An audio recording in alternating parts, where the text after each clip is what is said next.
Perkenalkan, nama saya Laurenja Lampita Sipahutar dengan NIM 71-2021-208.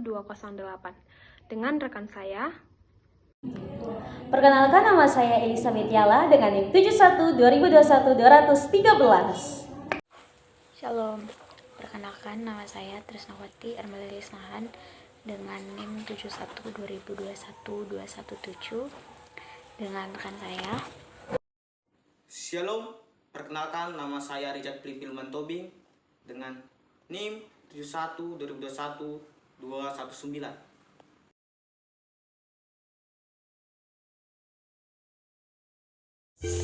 Di sini saya akan membahas tentang kehidupan rohani sebagai suatu perjalanan iman dalam kehidupan sehari-hari. Ketika kita mau bersandar kepada Allah, ada beberapa hal yang harus dilakukan, terutama melawan keinginan daging dan tetap berjuang untuk mendapatkan suatu kemurnian iman yang merupakan suatu kekekalan dari Tuhan. Belajar untuk mencari Allah menuntut disiplin dan juga wawasan. Berbagai pengalaman kehidupan kita hanya mengandung arti apabila kita meletakkannya dalam konteks persekutuan dengan Allah. Untuk membangun suatu persekutuan dan hubungan yang erat bersama-sama dengan Allah, dibutuhkan komitmen. Dan untuk membangun persekutuan dengan Allah, bukan karena kita mau melakukan itu sebagai rutinitas, tetapi bagaimana dalam kehidupan kita menyadari akan kasih dan penyertaan Tuhan dalam kehidupan kita. Dalam teologi spiritual, Evagrius memiliki konsep bahwa kemampuan kita mengenal dan mengasihi Allah terikat langsung dengan kemampuan kita mengembangkan kebajikan ilahi. Evagrius percaya bahwa kita akan diserang oleh 8 pemikiran mematikan, yaitu yang pertama, kerakusan, lalu kemarahan, keserakahan dan ketamakan, kecemburuan atau kepentingan diri, kesombongan, hawa nafsu atau kecemaran, ketidakpedulian atau keputusasaan, dan yang berikut kemurungan atau depresi. Hal-hal tersebutlah yang akan menjadi hambatan terhadap tujuan akhir kita. Apa tujuan akhir kita? Tujuan akhir kita sebagai orang percaya adalah di mana saat kita menjadikan hidup kita berguna dan menghasilkan buah yang benar untuk mendapatkan hidup yang kekal yang sudah Tuhan curahkan atas kita semua. Waktu pengorbanannya di dunia yang disalibkan di atas kayu salib untuk kita semua.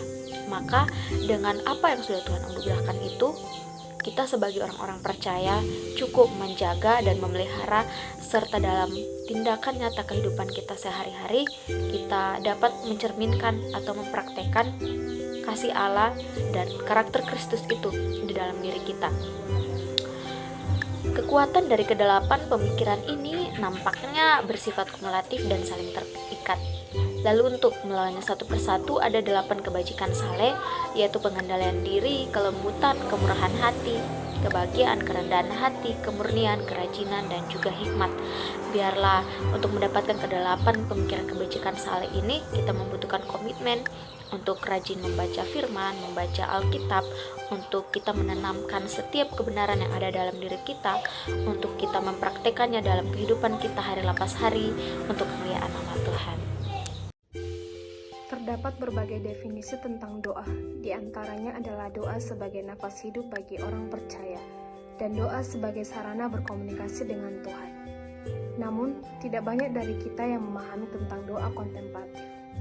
Doa kontemplatif merupakan salah satu bentuk disiplin spiritual dan banyak orang Kristen yang kurang dalam disiplin. Akibat kekurangan disiplin dalam spiritualitas ini, mereka menjadi kekurangan wawasan spiritual, bahkan sering kehilangan kekuatan moral. Tanpa disiplin, juga tidak akan pernah ada pembaharuan gereja. Bahkan vitalitas gereja akan padam.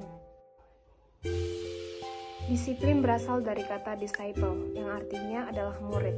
Dalam arti menjadi murid Kristus, berarti menjadikan mereka yang percaya kepada Kristus mempunyai semangat, kegairahan, atau spirit seperti seorang murid. Stefanus Haryono dalam artikelnya tentang Lectio Divina menulis tentang meditasi dan kontemplasi. Dia menyebut 4 tahap berjenjang, yaitu yang pertama, Lectio, membaca untuk memahami teks. Yang kedua adalah meditasio, merenungkan untuk kontekstualisasi diri.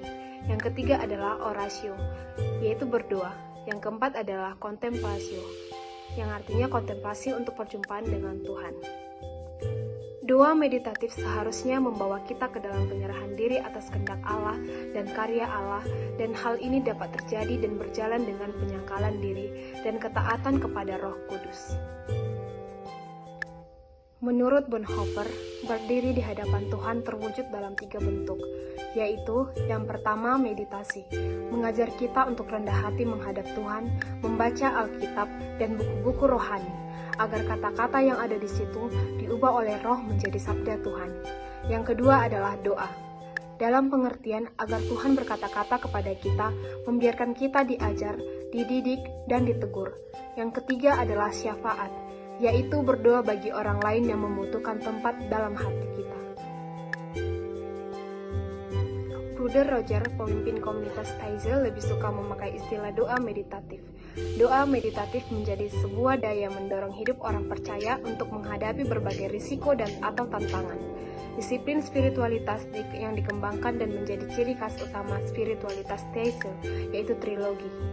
Joy yang artinya kegembiraan, mercy yang artinya kemurahan hati, simplicity yang artinya kesederhanaan yang didasarkan pada ucapan-ucapan bahagia Tuhan. Fungsi spiritualitas doa meditatif kontemplatif bagi warga jemaat adalah memberikan penguatan dalam persoalan dan meningkatkan kualitas kesaksian dan pelayanan.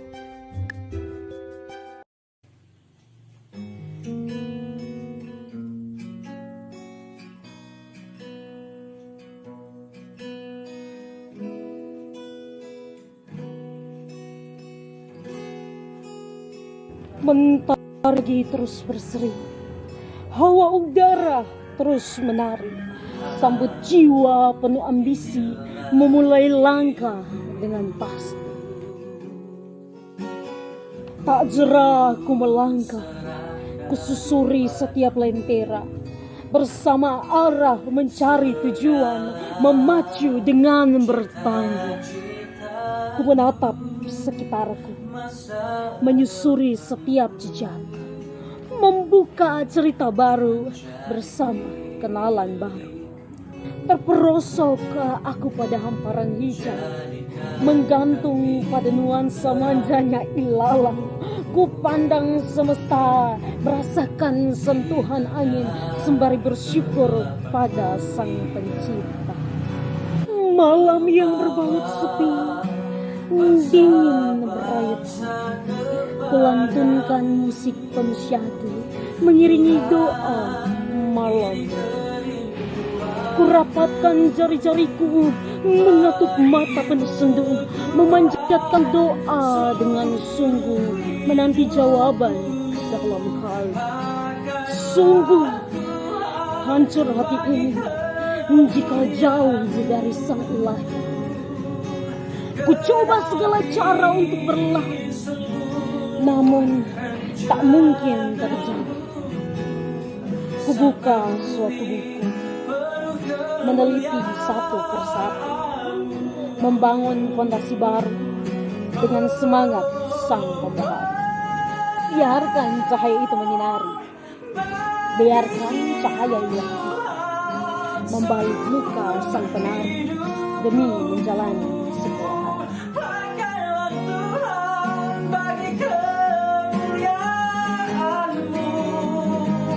Ada 9 tipe spiritualitas Kristen. Yang pertama, rasionalis, indrawi, tradisionalis, asketis, aktivis, penuh hati, antusias, kontemplatif, intelektualis. Ini tipeku: kontemplatif, intelektualis, aktivis. Apa tipemu? Perkenalkan, nama saya Richard Filman Tobing dengan NIM 71-2021-219. Di sini saya akan berbagi tentang firman Tuhan atau sharing firman Tuhan dengan tema pengorbanan Yesus. Pengorbanan Yesus. Yesus rela mati di kayu salib untuk menebus kita manusia, untuk menebus dosa-dosa manusia. Sehingga Yesus rela mati di kayu salib hanya untuk kita, hanya untuk manusia yang ada di dunia ini. Mari kita baca firman Tuhan di 1 Petrus 2 ayat 24. Ia sendiri telah memikul dosa kita di dalam tubuhnya di kayu salib, supaya kita yang telah mati terhadap dosa hidup untuk kebenaran. Oleh bilur-bilurnya kamu telah sembuh. Firman Tuhan ini mengajarkan bahwa hanya dengan bilur-bilur Tuhan Yesus atau darahnya manusia diselamatkan. Manusia diselamatkan dari dosa hanya oleh darah Tuhan kita, yaitu Yesus Kristus. Jadi saudara-saudara atau teman-teman semuanya, marilah kita melakukan atau menyenangkan hati Tuhan di dalam kehidupan kita. Tuhan rela mati di kayu salib hanya untuk menebus dosa kita. Tuhan rela mati di kayu salib hanya untuk menyelamatkan dosa manusia. Manusia telah kehilangan kemuliaan Allah.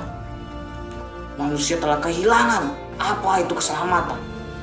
Tetapi melalui Yesus Kristus, manusia diselamatkan.